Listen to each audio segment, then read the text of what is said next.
Now, did you know that the corn dough you use for your banku is possibly mixed with lime? Well, today, the environmental health officers uncovered some substances that our traders and food vendors add to their food to either preserve or add color to it. Worst of it all was that all the traders and millers the team found either had their health cards expired or non-existent at all. Nancy Emefadradoshi was with the team and has a wrap of all the activities. And public health, food safety. And today we are going into the market to inspect all the food products that is being processed from the market here for sale. We'll be entering the corn mills, we'll inspect the flour, whatever product they do, a pepper flour, tomato flour, and they have some composition that they do, mix it up to grind and then sell. We want to see how safe it is for public consumption. Inspector Joseph Asitanga there, telling what the team will be looking out for.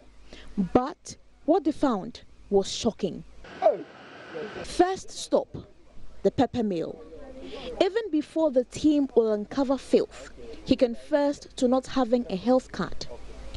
So have you undergone AMA medical screening to obtain your health certificate? Yeah, once one of the AMM man came here to come and inform us to go and do it. Inform you to go and do it? Yes. And have you done it? No, we have not done it, but I'll give my particulars, everything to her. No. What have you given out? He said go and do it for us. No.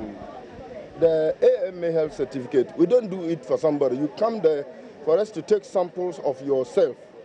And based on the samples, we send it to lab for analysis. And that will qualify you to be issued with the card.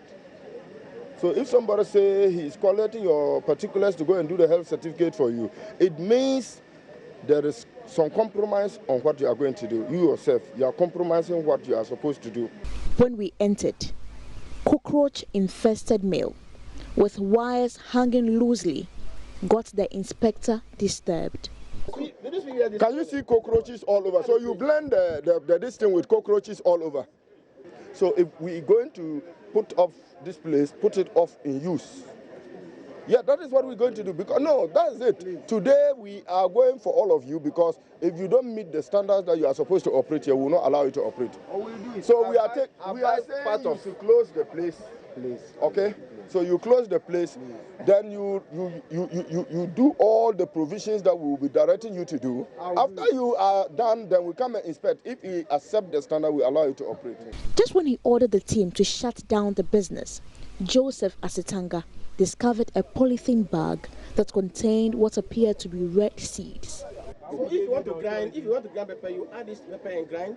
Everybody in this world, everywhere. Everywhere they use it. I just want to understand how. So what how safe is it? How safe? Who has authorized this thing as a safe product for you to mix it to produce? Oh, we are selling in the market. Simultaneously, the team impounded a sack full of these mysterious seeds from this woman who also didn't have a health card. Mostly market women add it to pepper and tomatoes. Sometimes we see them milled fresh tomatoes and they are selling, and the color is so red. This is what mostly they add to it, and even the pepper. We moved from pepper to the corn mill, only to find the corn mixed with lime. The operators were divided over the purpose of the lime. They've added these things into the corn to also grind. I don't know why it's been added. What is the purpose of adding this into the corn? To do, you Please, we are interested. Educate us. Is it the woman who has been doing that, or you? The corn which you pour on the water, the scent comes to the inside. That's why we use this one, so that the corn will never be sent. So when you add this into the corn, it doesn't smell like it. It doesn't smell. If you don't do this, it smells bad, right? Yeah. But since you said if the corn is spoiled, that is why you add this. If the corn is dirty. It's dirty. Yeah. So this will clean the dirt. Even worse, the entire place was covered in dust, undecorated with very dirty clothes. Look at this. This is food house. You produce food here. Look at how you hang your clothes. Is it nice? Answer us. Is it good? No. Why is it not good? Why is it not good? Because of contamination, we've been telling you, don't be hanging clothes here. This is not your bedroom. Is this a bedroom? Then why do you hang your clothes? it's a mistake. It's a what? He said it's a mistake. It's a It will not mistake. happen again. The officers ordered a shutdown. Now we will stop you from operating right now and clean the place before we will allow you to operate. The fufu pounding mill was the next point. The operator's health card had expired and the fufu was also left uncovered. The room was also covered in dust and cobwebs. What the team didn't know, however, was these mills had channeled their liquid waste to this drain. The drain has become a cocktail of feces, pepper, fufu in a floating pot of plastics. But they accused some young men in the market defecating in the drain.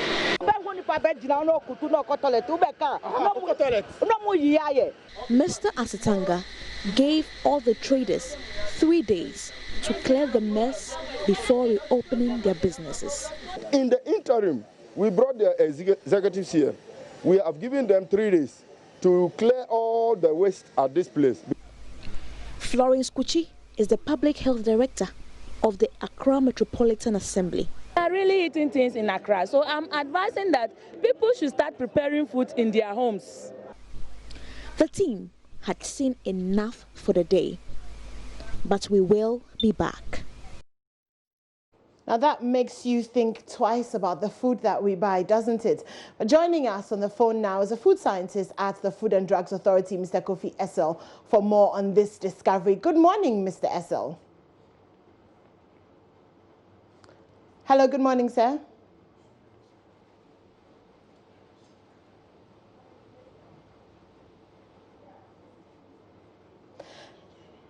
Hello, good morning, Mr. Essel.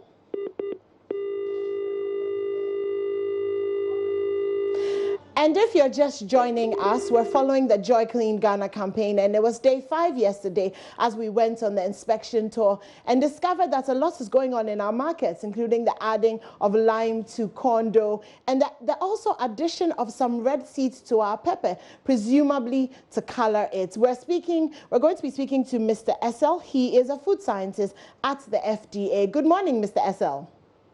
Good morning, Niwa. How are you this morning?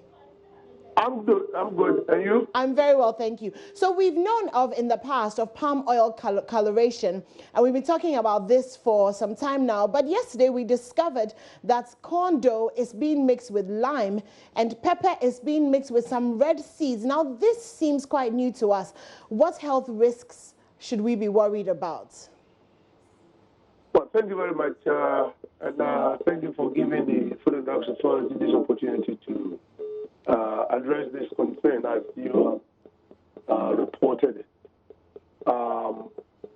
Issues about nutrition has been around for, I don't know, probably long before I was even born, or you and I were born. And the most important thing that comes to us as a concern significantly is the fact that if this adulterant, once we call that adulterant, it means they are not supposed to be in the food in the first place.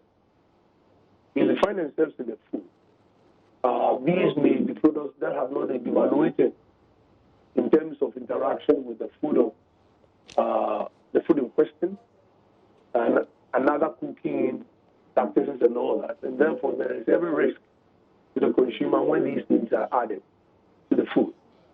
And so, to answer the question whether it's of any public health concern, yes. Mr. Essel, yes, is it possible to reposition yourself? I'm having a hard time hearing you. Oh, can you hear me clearly? Yes, I think it's much better. Please go ahead. Yes. I was saying that once a material is added to food, a material which naturally is not part of that food of concern, then that particular material, because of interactions with the food and other cooking practices which may change the nature of it, resulting probably in the formation of some byproducts that may be injurious to our health. It is wrong for anyone in the first place to add an adulterant or to add any material, extraneous material to the food product. because it is not supposed to be part of it. So if you talk about people adding some seeds to pepper, what type of seeds are they adding? Are these edible seeds? Because we should understand that plants contain toxins.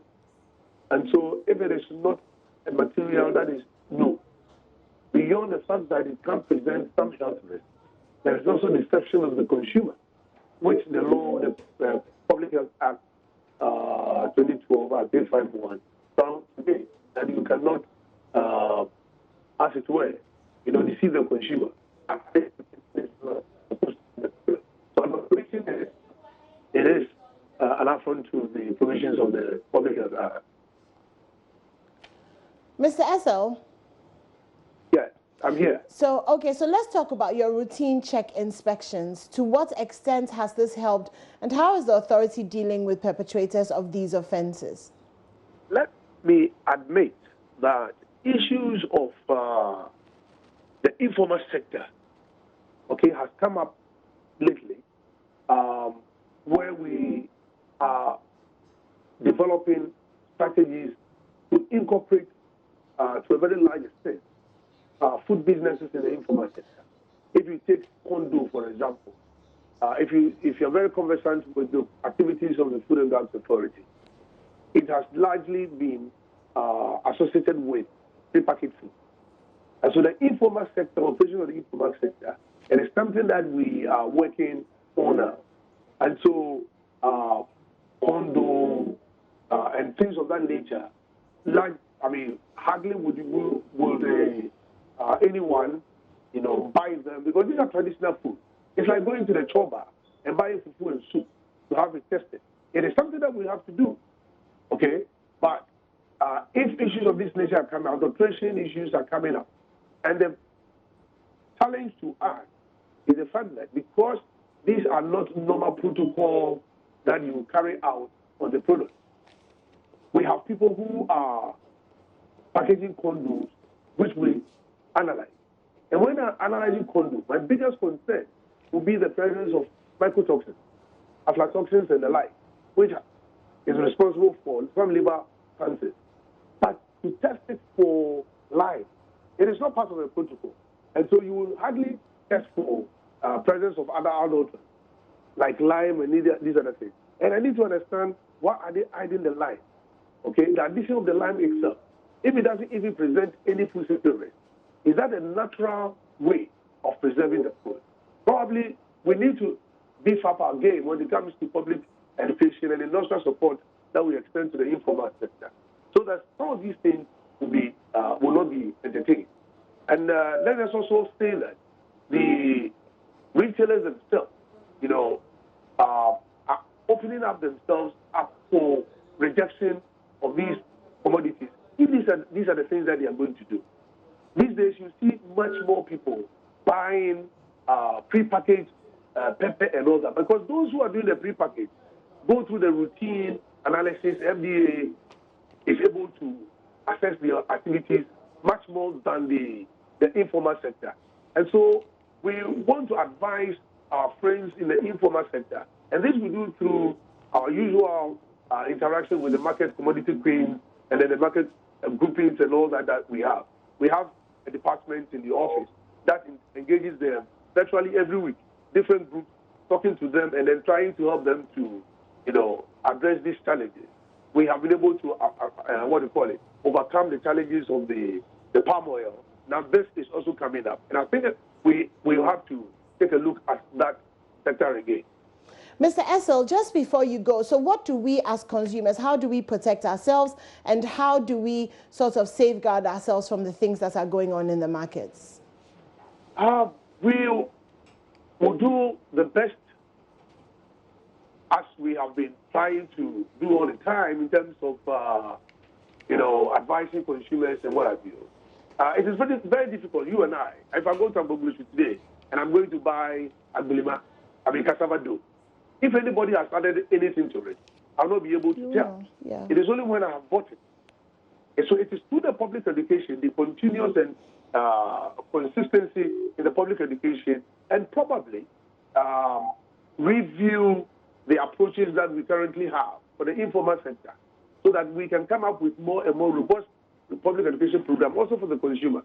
But I will advise you, if you are in doubt about any product, to protect yourself, because obviously the FDA will not be around you whilst you are shopping to tell you what to buy or what not to buy. And you and I don't have even the slightest idea of how a condo that has lime in it will look like, because it's unusual thing that we are observing for the first time. And so what I would say is that buy from known retailers.